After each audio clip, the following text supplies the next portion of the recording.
Olá, bem-vindos ao PsyCast, voltando de férias.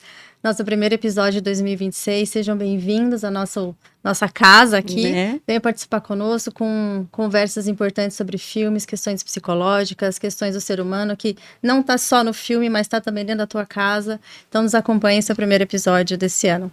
E eu e a Ruth, Carol Nakoneski e Ruth, escolhemos um filme, né, que não é tão conhecido, não é tão falado, né, na mídia, mas é um filme riquíssimo, cheio de questões psicológicas, cheio de questões sobre a identidade da mulher na sociedade, sobre repressão, sobre família, sobre várias questões que a gente quer abordar aqui com vocês. E o filme escolhido é Pequenas Cartas Obscenas. Bom, a gente vai dar uma contextualizada de o que aconteceu.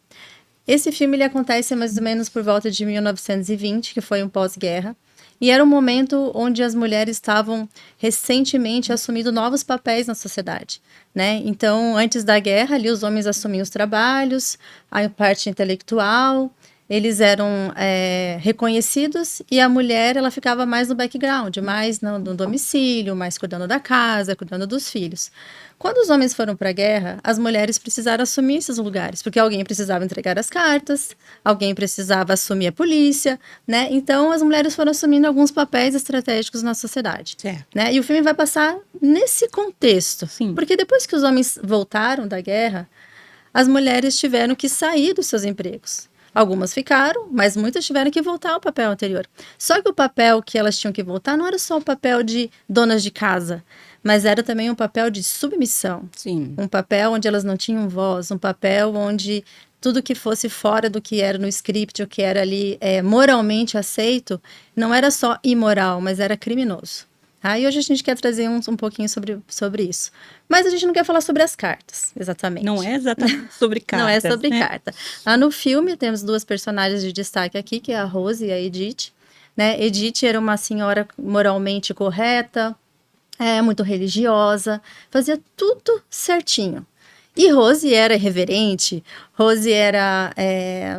como vou dizer, impulsiva. Rose né? era livre, né? Ela Digamos livre. Assim, autêntica. Eu acho que essa é a palavra. Autêntica, essa é a melhor palavra para defini-la, né? E a Edith começou a receber umas cartas com conteúdo bastante obsceno para a época, com palavrões, com um monte de coisas.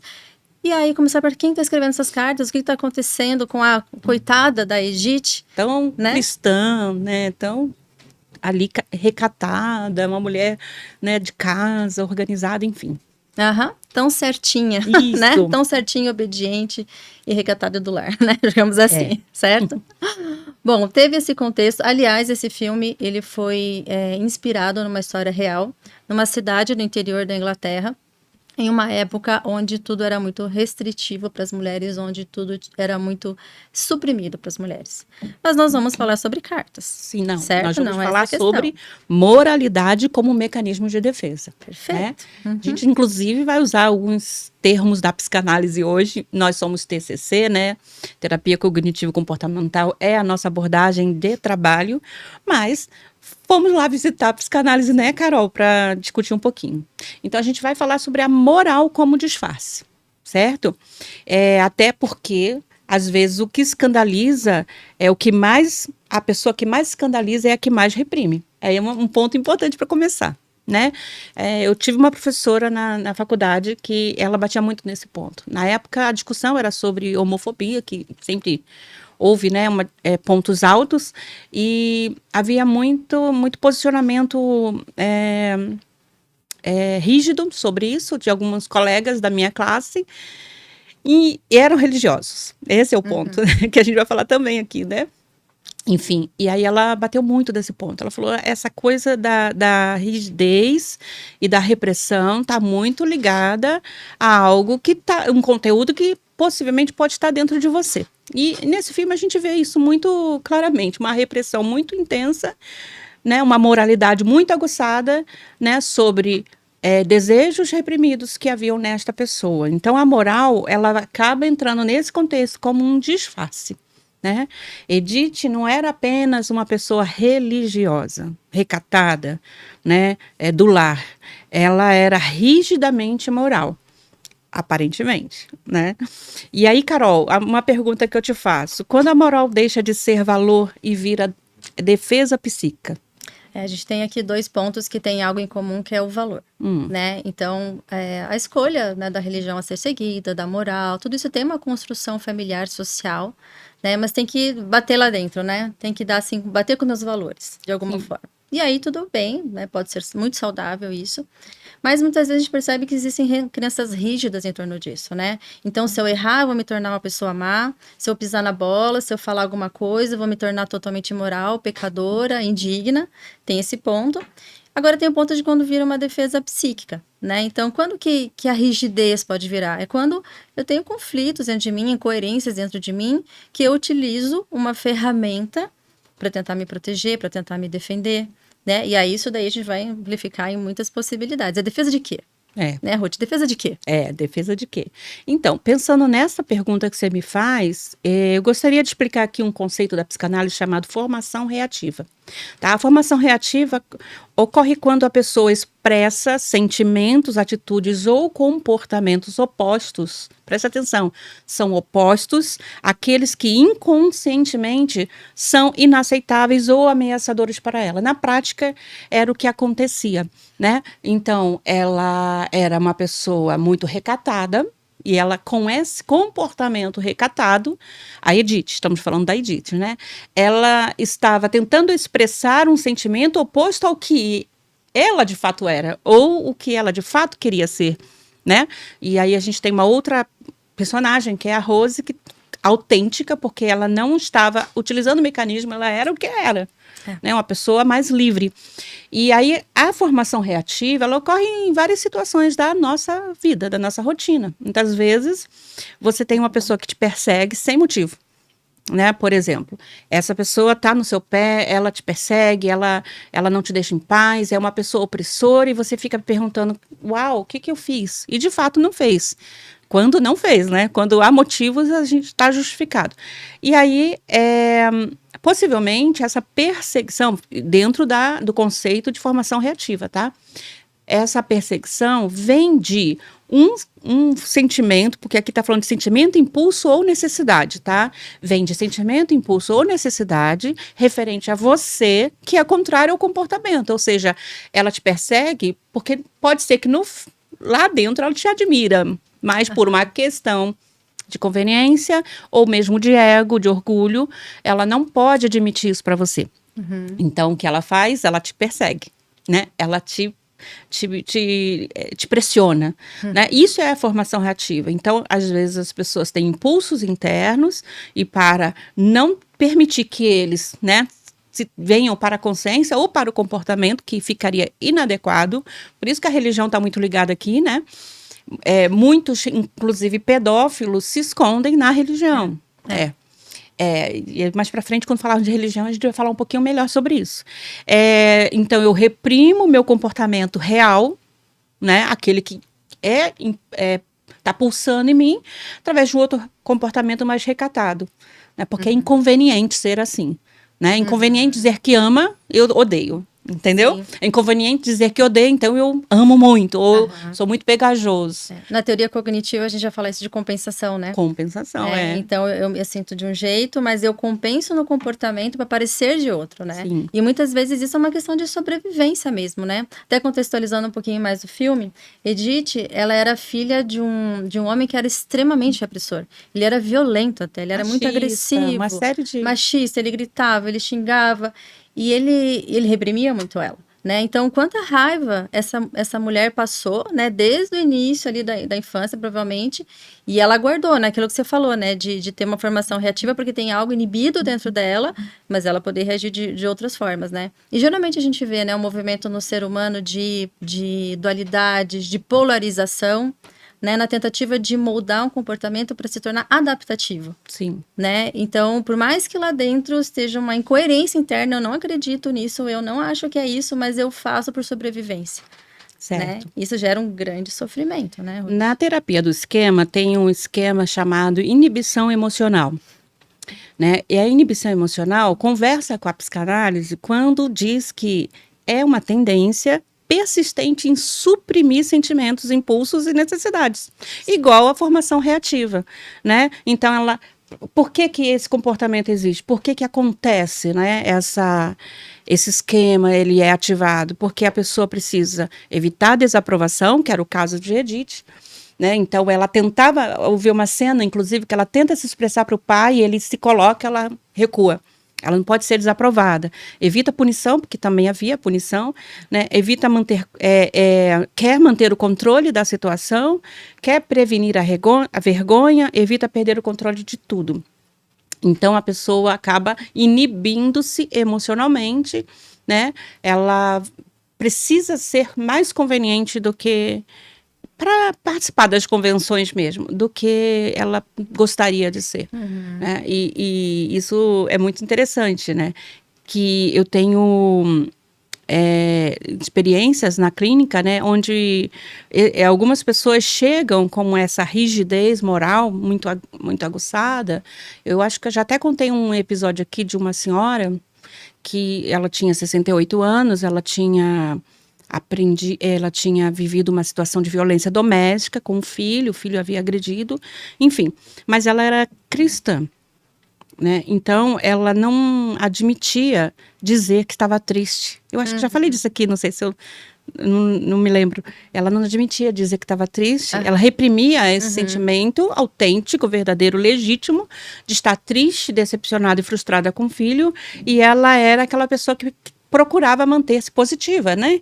Então, não, porque justamente por a religião estava muito, como é que eu posso falar, aprisionando-a, sabe?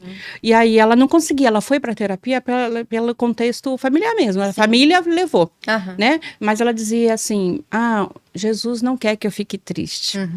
E ela estava ali em sofrimento, né? O corpo dela manifestando o sofrimento, porque ela estava adoecendo fisicamente, mas ela não conseguia expressar a frustração e a decepção de ter sido agredida por um filho, né, que ela amava tanto e tudo mais.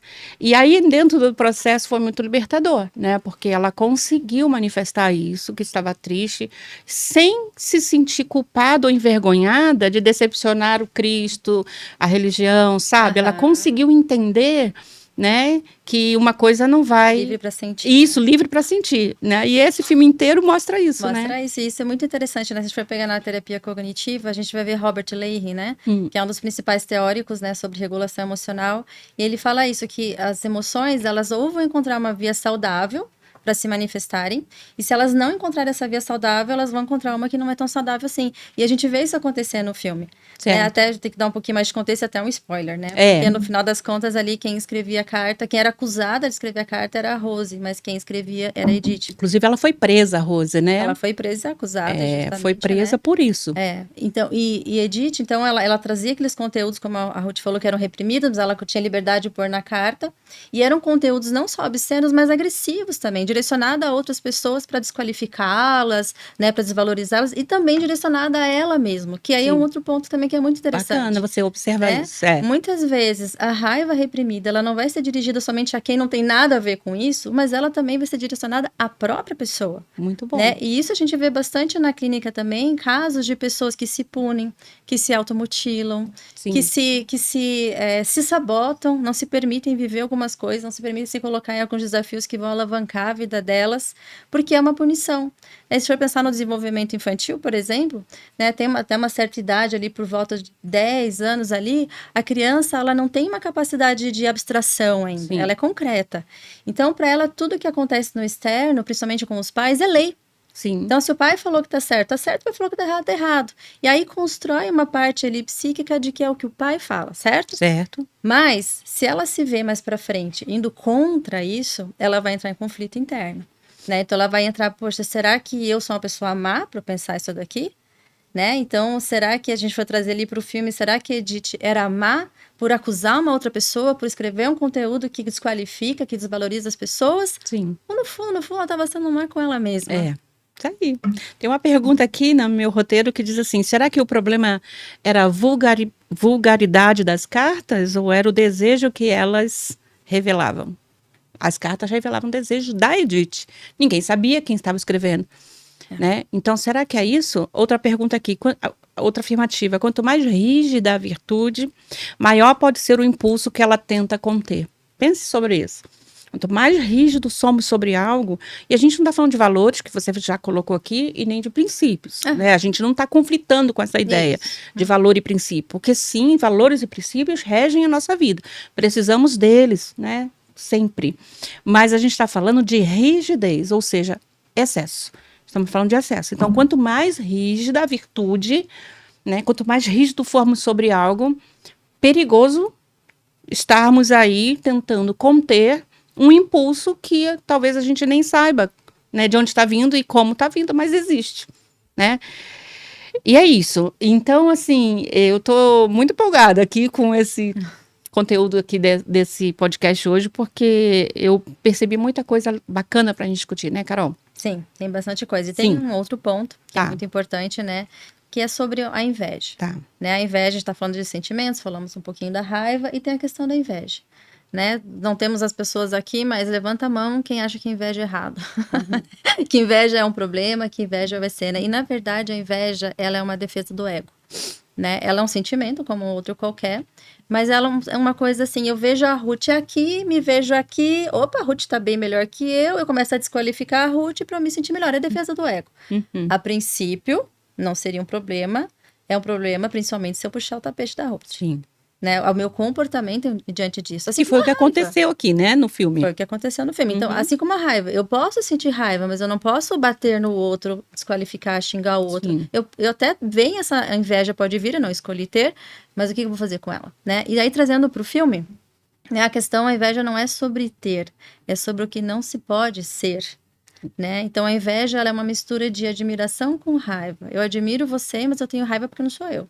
Essa que é a verdade. É verdade. Né? E lá no filme, a gente vê a Edith vendo a Rose livre, autêntica, espontânea, embora ela fosse muito julgada por isso, porque ela era bastante inconsequente também, né? A gente viu dois extremos, né? Não, Edith bem extremista, bem religiosa, bem rígida, não se permitia nenhuma flexibilidade, né? E Rose, nenhum filtro, né? Tinha dois opostos ali, né? Mas existia um olhar da Edith para a Rose de admiração, né? Mas ao mesmo tempo, poxa, que raiva que ela pode fazer isso, né? Que raiva que ela pode ser assim. Inclusive, né? De novo, mais um spoiler, no final, né? A própria Rose fala para ela, é melhor ser, falou um palavrão, né? Melhor ser desse jeito, assim, do que ser uma mentira. Né? E isso pega ali a Edith de alguma forma que dela começa a manifestar a raiva dela. Foi o primeiro momento do filme que ela de fato consegue expressar. Que foi bem no finalzinho mesmo, né? Quando podemos falar o que aconteceu nessa cena? Eu já falei. Já falamos, né? Quando ela vai presa. Porque ela é descoberta, não é isso? Ela é descoberta, ou seja, descobrem que na verdade é ela quem escreve as cartas e ela vai presa no lugar da Rose. E o pai dela fica ali. Você vai voltar para casa, e na verdade ela estava louca para sair daquela casa, não é? Sim, demonstrou. Ela estava louca para sair daquela casa, porque no meio do filme acontece uma tragédia, a mãe morre, enfim. E aí fica ela e o pai, e eu mais opressor ainda, né? O ambiente fica mais opressor. Eu tô aqui dando muito spoiler, né? Aí ela é presa, e ela tá sendo conduzida pro Camburão, né? Eu acho que era. E aí o pai dela ali, você vai voltar, vou te trazer para casa. Aí ela começou a botar tudo para fora. Não quero voltar. Ela estava dando gargalhada, dando camburão, porque ela estava se libertando daquela opressão que ela vivia aquele tempo todo. Desculpa, eu te cortei. Não, imagina. Não, era exatamente isso, né? Então, ela odiava, né, o fato da Rose poder ser aquilo que ela gostaria de ter sido. Né? E ela teve, né, um esquema ali envolvido, na terapia dos esquemas, que a Ruth vai falar um pouquinho mais, né, mas que demonstra que todo o tempo ela estava subjugada, né, às situações e tal, ao pai principalmente, mas quando ela finalmente permite ser aquilo que ela gostaria, ela passa por um processo ali de libertação daquilo, né? O esquema envolvido aqui é de subjugação, né? O que seria a subjugação? Essa crença rígida, generalista, de que você precisa se submeter, principalmente a uma situação de hierarquia, porque havia ali uma posição hierárquica. Se você assistir o filme, espero que você assista, fique curioso para assistir, está na Prime, né? Isso. Aí você vai ver que a Edith aparenta, e é bem provocativo isso, ter mais de 40 anos. É uma mulher, uma solteirona, né? Tem uma cena que a mãe fala dos demais filhos, todos foram, alguns morreram e outros foram para a vida, né? Nem aparecem nem no velório da mãe os filhos aparecem, percebeu, Carol? Nem no velório da mãe os outros aparecem. Mas ela não, ela foi aquela filha que meio que se sentiu na obrigação de ficar. Né? Eu não posso sair, eu não posso expandir, sabe? Eu não posso escolher por mim. Então, ela foi subjugada.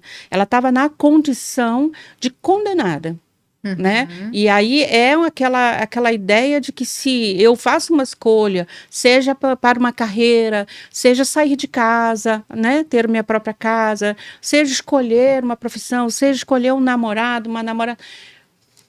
É contrário ao que meus pais, né, determinaram, porque aí tem uma divisão aqui. Claro que os pais têm esse lugar, né, de serem mais experientes e orientar. A gente não está, mais uma vez, conflitando com isso, por favor, que eu tenho filhos adolescentes e jovens.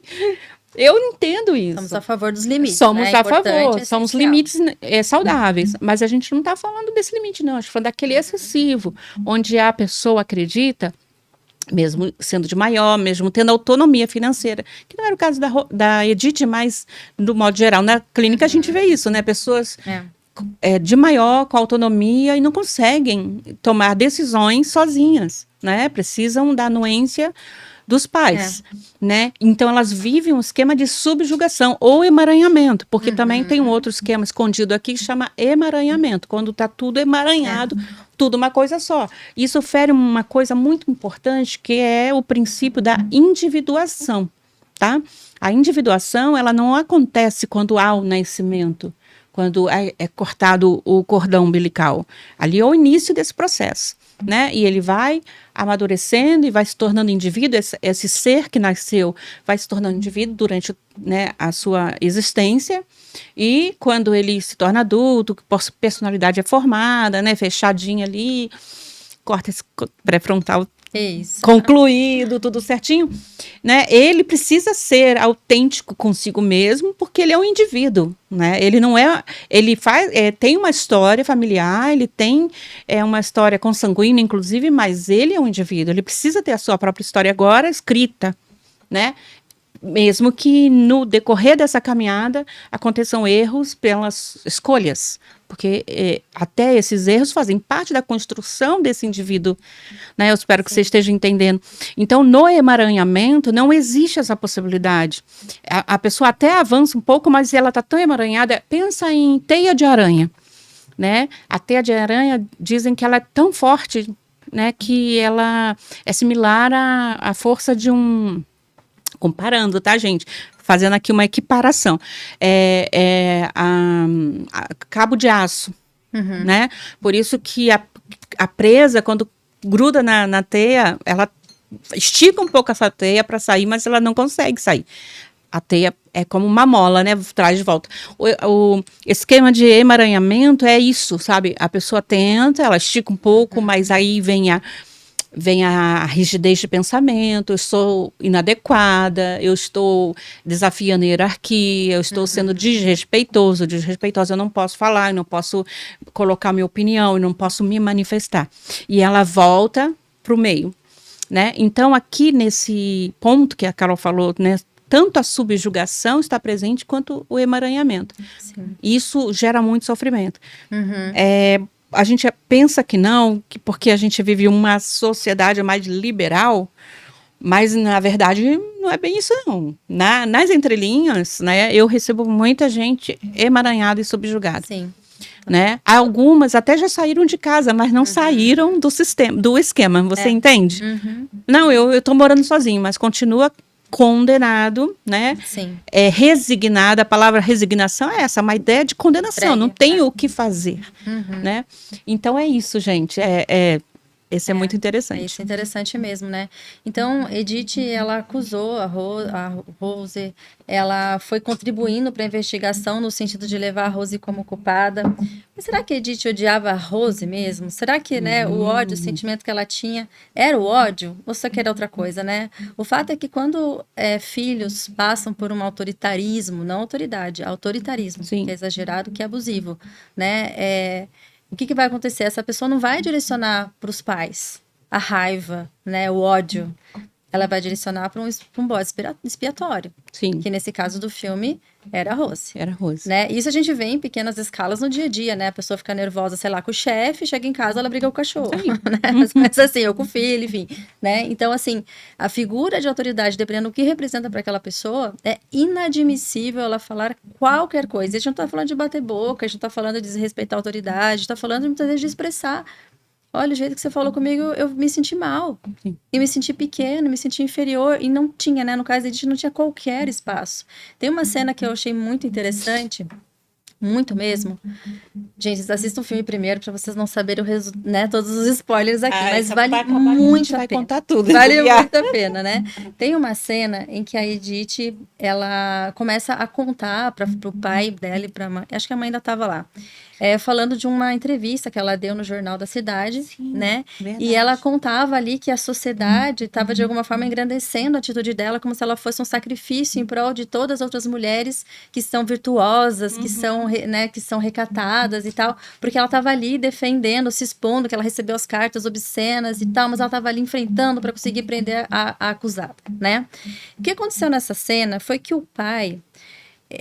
não, a mãe tava, porque a mãe, ela falou assim, nossa, né, que ela não falou que orgulho, mas ela demonstrou orgulho com a filha, né, e a filha sendo uma excelente pessoa, ela sempre falava, você é perfeita, né, ela engrandecia aquela filha, mas não era o suficiente, porque essa mulher queria a aprovação do pai, então a gente vê um outro esquema aí, né, de aprovação e reconhecimento, né. Busca por aí, aprovação, então, muitos esquemas, né, muitos esquemas dessa mulher, né, então ela começou a falar e contar o que aconteceu ali, esperando que esse pai admirasse de alguma forma, e ele de uma forma bastante irônica, depois bastante agressiva, ele fala, você sabe onde é que vai parar essa foto do jornal? Vai parar no banheiro masculino. Acabou com a reputação que ela estava tentando construir na frente do pai. Mas aí tem uma coisa, Ruth, que o pai olha e fala assim, quem sou eu nessa casa? Né? Quem manda? Quem é o capitão desse navio? E ela fala, é você. E aí ele olha e fala, e você quem é? Daí ela fala assim, daí ela fica entristecida, sem saber o que falar, ele fala, você é minha menininha. O que isso me remeteu? Fora diminuir ela, ele colocou ela num lugar da infância, provavelmente. Sim. Num lugar onde ela cresceu sendo a vulnerável, a dependente, a subjugada. Sim. E isso acontece direto na clínica, direto. Eu trabalhando com uma pessoa e aquela pessoa se vê num lugar ou de vulnerabilidade, ou num lugar de enfraquecida, ou de indefesa, porque lá na história dela, ela sempre esteve nesse lugar. E aí tem situações da vida, palavras malditas, coisas que acontecem, situações que transportam essa pessoa de volta para esse lugar. E ela se comporta muitas vezes até infantilizada. Né? Então o pai fez isso, falou, ela imediatamente voltou para esse lugar. Lembra que ela estava no lugar de tentar se engrandecer como mulher e tal. Voltou para o lugar de menininha. E ele em seguida traz uma punição. Ele fala, não lembro qual. Copiar provérbios 200 vezes. Muito punitivo. Muito punitivo. E aí, a cena que segue aqui, depois ela começa a escrever muitas vezes. O provérbio que ele mandou. E aí, uma coisa acontece imediato ali. Ela resolve reescrever uma carta, e ela pega a carta e ela escreve... Eu acho que ela fala que ela é bundona, uma coisa assim. Que é direcionada a outra, mas é sobre ela. Sobre ela, né? Essa cena achei riquíssima, fantástica, né? Mostra um monte de esquema. Inteiro, e como que isso transporta, né? Esse comentário que você fez agora sobre o pai me lembra também um outro conceito da psicanálise que se chama deslocamento, tá? Os psicanalistas de plantão vão colaborar um pouco com a gente também. O que acontece no deslocamento, quando um afeto muito intenso, tipo raiva, medo, desejo, né, ele é transferido do seu objeto original. Então, diante de toda essa repressão, dessa punição, dessa depreciação que a Rose vivia, né, a partir do seu pai, ela reprimiu a raiva, ela reprimiu sentimentos legítimos a respeito desse pai opressor, né?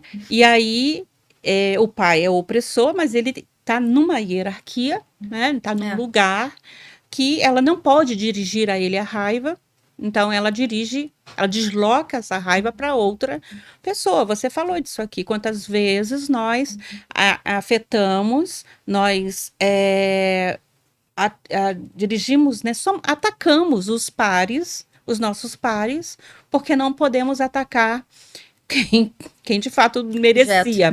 Então, vamos trazer um exemplo aqui, né? Às vezes a gente está num ambiente de trabalho, tem um chefe, um supervisor, né? Alguém superior a nós que nos persegue, nos faz mal, e a gente não pode atacar essa pessoa. Por que não?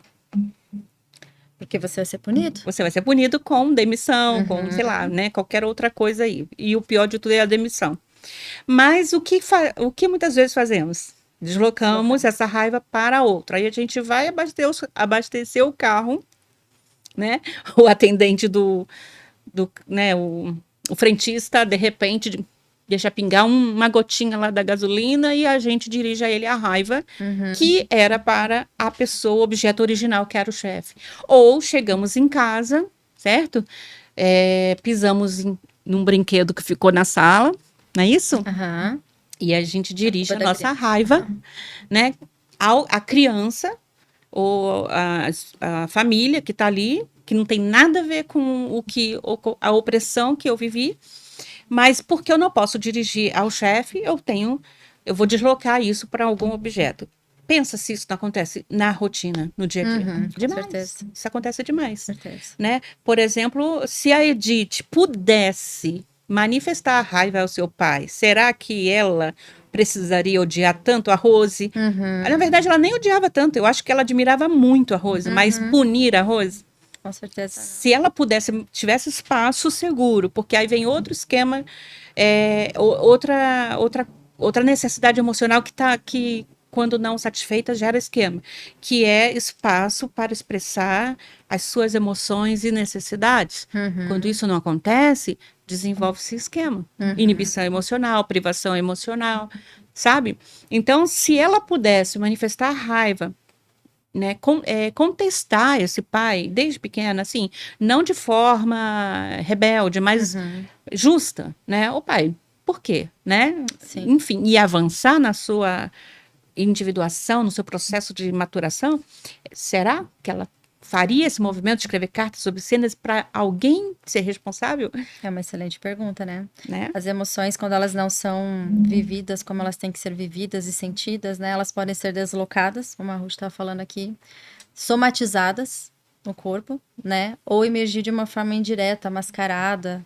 Sabe aquelas pessoas, muitas vezes, não estou falando que são todas as pessoas que têm esse comportamento, mas muitas que têm um comportamento passivo-agressivo, muitas vezes é um acúmulo, né, de uma vida, né, de raiva reprimida, de sentimentos não expressos, né, e essa pessoa pode, de uma forma indireta, sendo aquela pessoa que todo mundo vê como grosseira, como impaciente, como raivosa, né, mas é porque não encontrou um espaço, então é uma forma mascarada, né, a somatização, então, acredito que a Ruth também deve ver bastante, né? Tem bastante na clínica de sentimentos não expressos, né? De raiva não manifestada de alguma forma, né? E isso é somatizado no corpo, né? Com N, né? Quem é da psicossomática muitas vezes fala a questão do estômago, né? A questão da dor de cabeça, enfim, daí é uma outra questão, mas pode acontecer, né? E a própria terapia do esquema traz muito essa questão de vivenciar cenários passados dentro da terapia, para você trazer à tona tudo aquilo, né, que foi sentido, mas não foi expresso, que foi desejado falar e não foi dito, para que haja uma reparação limitada, obviamente, porque não é aquele momento original, mas para reparar isso na pessoa, porque ela não teve oportunidade. É como se ela ficasse em dívida com ela mesma e com o outro. A gente trabalha com uma técnica chamada imagens mentais, né?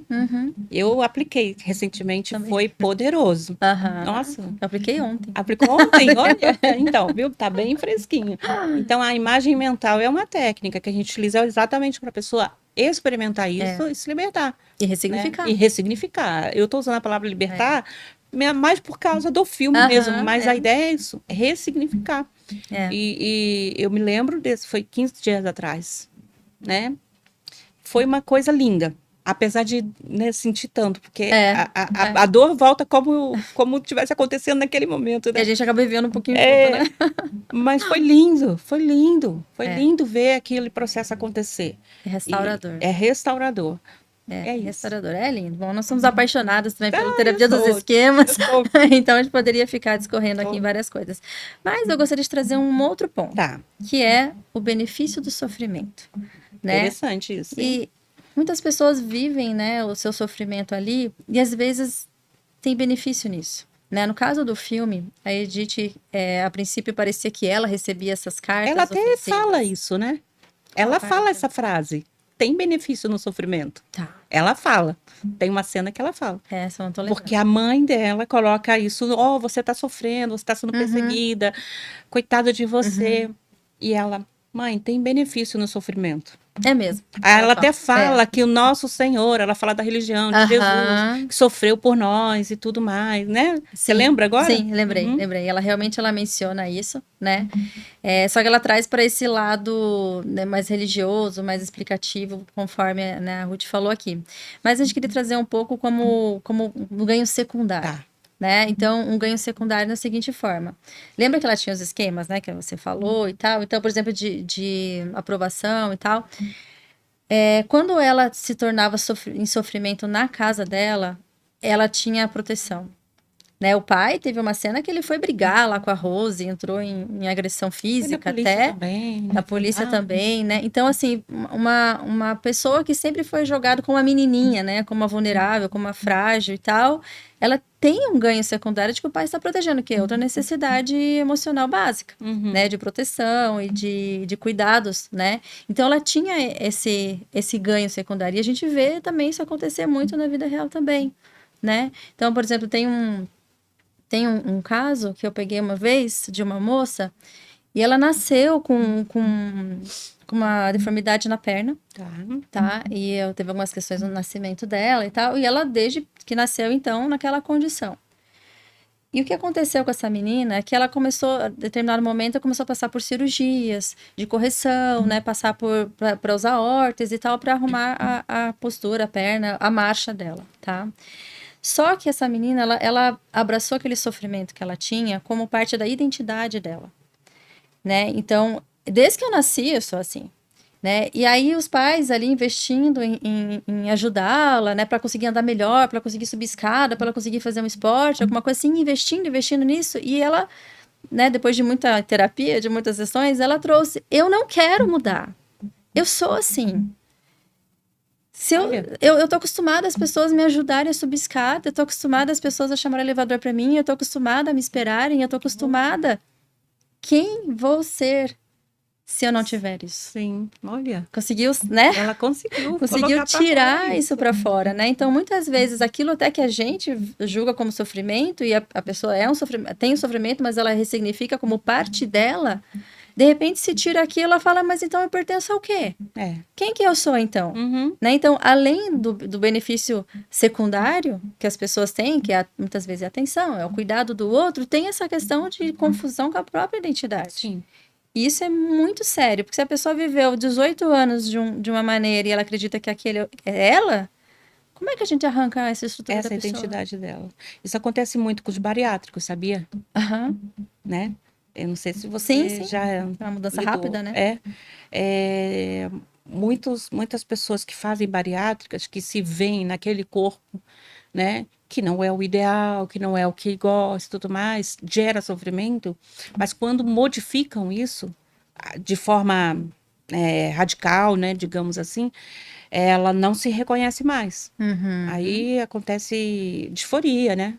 Corporal, ela se vê diferente. Enfim, e aí é outro momento, né? Que a pessoa gera outro sofrimento para ela. Porque ela não se vê mais.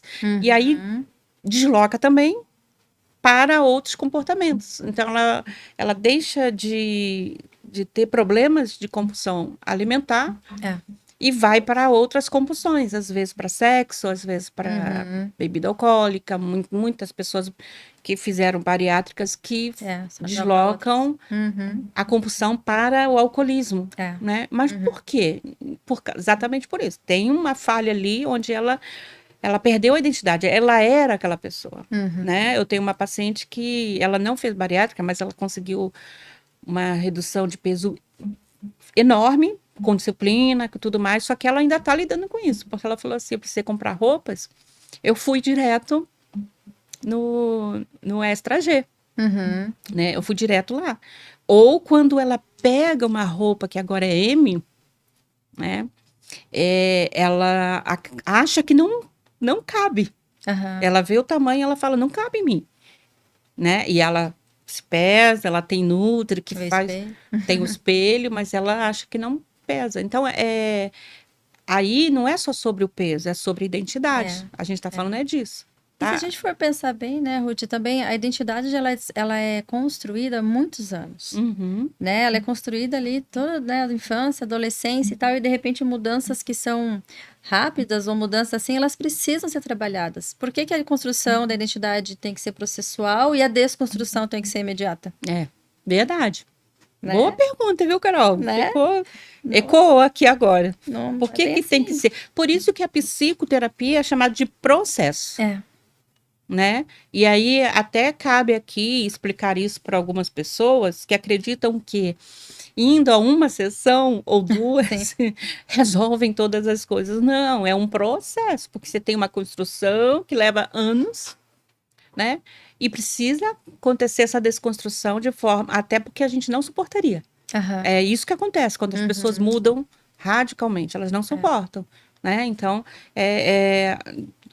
ao invés de reduzir o dano, aumenta, né? Porque vai ter que lidar com uma terceira ou segunda coisa, né, mais desafiadora.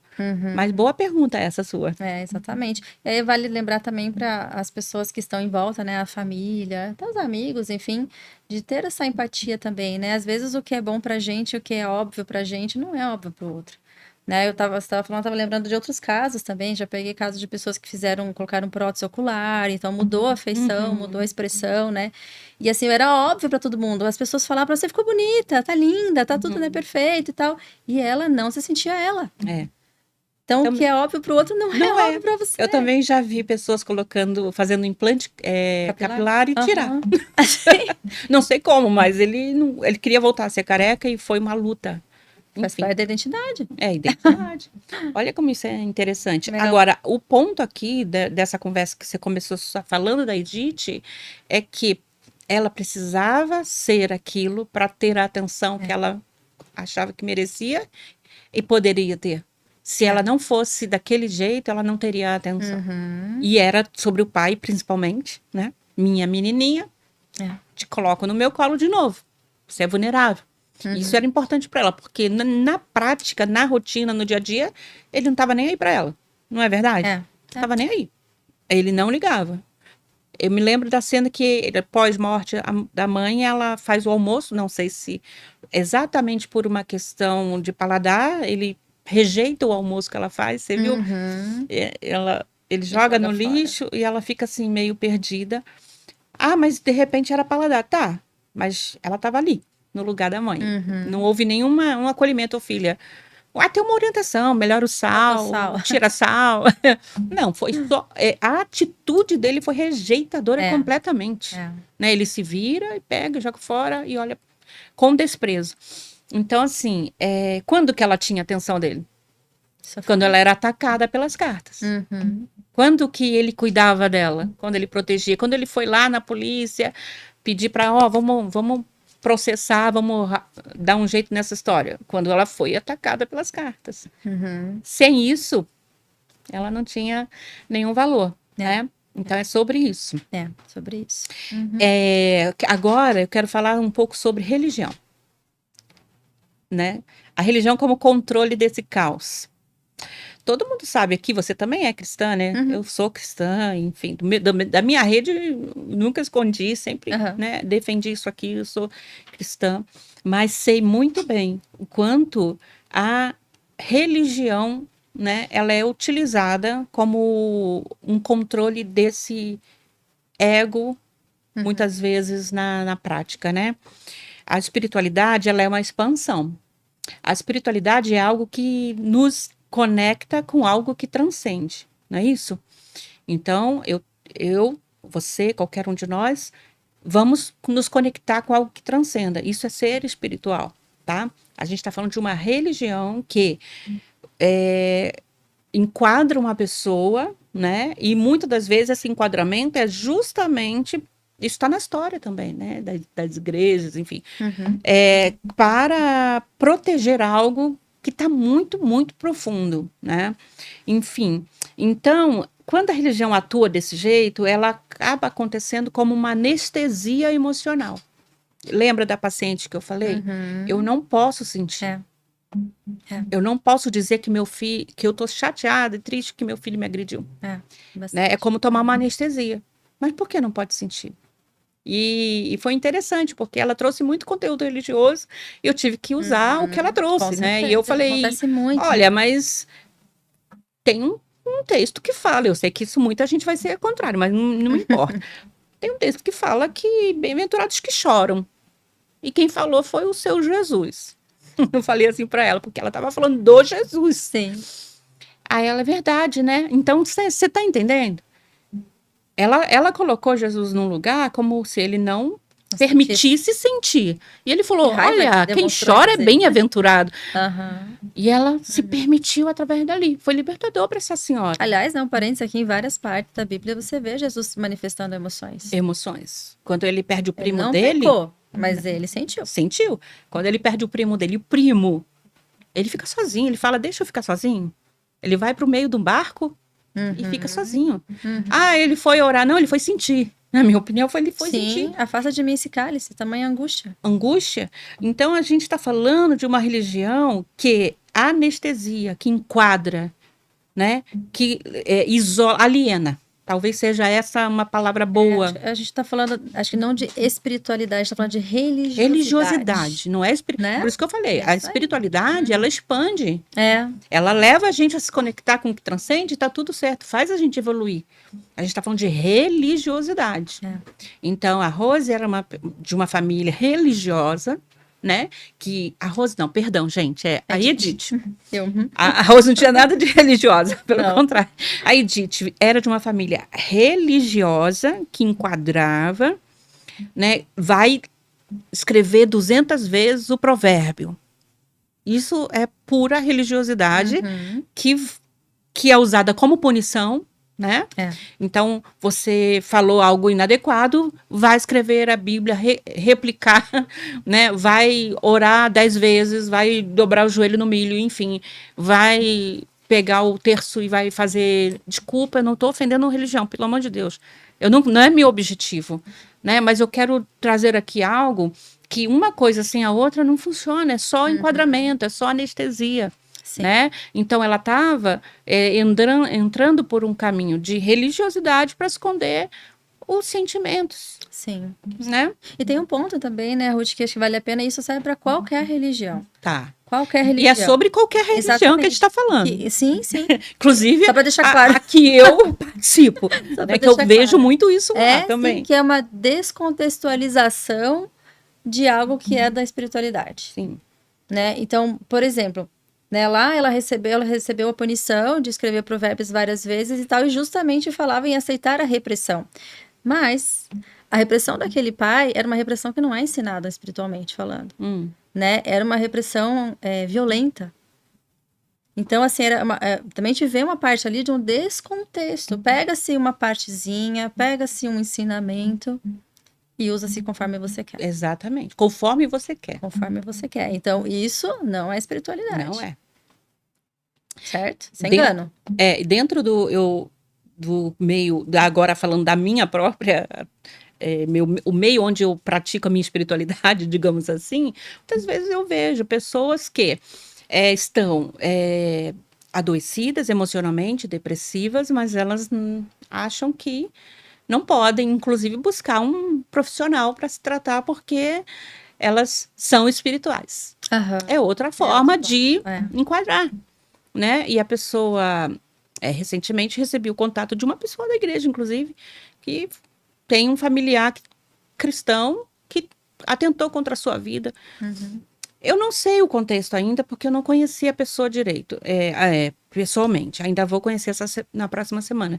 Mas às vezes, não estou falando deste caso, mas às vezes o caso está exatamente na negligência, né? De olhar para as coisas como elas são. Eu preciso sentir. Se eu estou sentindo, eu preciso trazer essa emoção, olhar para ela, de onde ela está vindo, por que ela está vindo, né? Porque se eu não fizer isso, isso vai repercutir ou no meu corpo, ou eu vou adoecer, vou desenvolver doenças, ou no meu comportamento, entende? E a gente faz isso à torto direito e vai atropelando as pessoas e vai machucando as pessoas, né? Falando do filme, a Edith machucou uma mãe. A Rose era lá muito, até libertina, digamos, vamos dizer assim, mas ela era uma mãe. Ela deixou uma mulher mãe ser presa, certo? Afastada da sua filha. Olha o prejuízo que essa criança também, né, teve.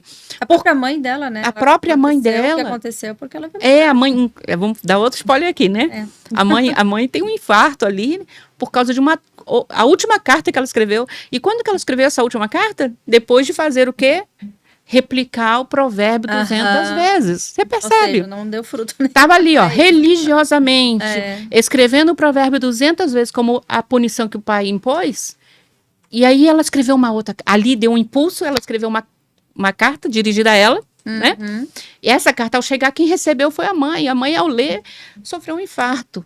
Então, você vê o prejuízo que a gente causa, não somente em nós, mas nas pessoas que nos cercam, por causa de uma religiosidade que anestesia, que oprime também, né? Então, assim, por favor, não quero ofender ninguém, mas eu tenho que ser aqui transparente com essa realidade. Sim.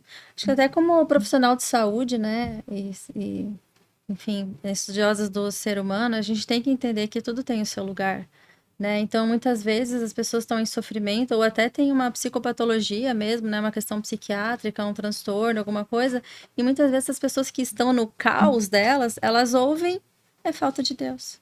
É falta de Deus. Falem, é isso mesmo, isso é muito comum ouvir. É muito comum, mas antes de julgar como falta de Deus, vamos olhar para o ser humano como ele é? Passível de doenças, por exemplo, né, vulnerável a qualquer tipo de doença, o transtorno mental ele nada mais é do que uma doença. Porque a pessoa ela pode, né, é permitido que ela tenha uma gastrite, né, que ela tenha sei lá, uma cardiopatia, mas não é permitido que ela tenha um transtorno mental. Porque aí é falta de Deus. Porque esse falta de Deus, ele vem com um tom moral. Sim. Né? Falta de indigno, busca. Né? Traz uma sensação de indignidade. Você é indigno por isso. Você não pode ficar doente, né? Não pode. Então, a gente precisa colocar as coisas nos lugares onde elas são, né? O ser humano, ele é biopsicossocial e espiritual. Exatamente. Ele tem que ser visto dessa forma. A OMS diz isso, né? E a gente faz só assinando embaixo, porque é verdade. Sim. Então, gente, a gente já está partindo para o fim e a gente quer colocar aqui para você. Talvez o filme não seja sobre cartas. E não é, na minha opinião. É sobre essa repressão, né? Essa repressão de emoções e sentimentos que vão escapar, acredite. Ou você vai deslocar, né? Você vai projetar. Falando muito da psicanálise hoje. Não é isso, Carol? É isso mesmo. É isso mesmo. Quando uma mulher é criada para ser boa e não para ser inteira, aí essa agressividade... Uma mulher e um homem, tá? A gente tá falando da mulher aqui por causa do filme. Mas quando uma pessoa é criada para ser boa e não inteira, porque no inteiro cabe não ser tão boa todo dia, né? No inteiro cabe falha. Inclusive Jung fala isso, né? Quando Jung fala de luz e sombra, ele fala dessa sombra, nada... Ah, meu Deus, o que é a sombra? É malignidade? Não, é humanidade. Ele está falando da nossa humanidade. Porque na nossa humanidade cabe luz e sombra. E quer dizer o quê? A Ruth é legal, bacana, mas a Ruth também tem um lado assim meio, né? Meio ruim. Se permitir, não vou ser tão boazinha assim. Essa é a verdade. Como que contém isso? Através das virtudes, tudo mais. Mas sem repressão. Então, eu posso falar para Carol, não fiquei feliz com aquela situação. Não posso reprimir isso, porque se eu reprimir, vai encontrar uma saída. E como que encontra uma saída? Com agressividade. né? Perfeito, é isso mesmo, né? Então, só para deixar, né, dar uma ênfase aqui, né, a questão não é não ter, né, os princípios, não é ter os valores, isso todos nós temos, é importante que a gente tenha.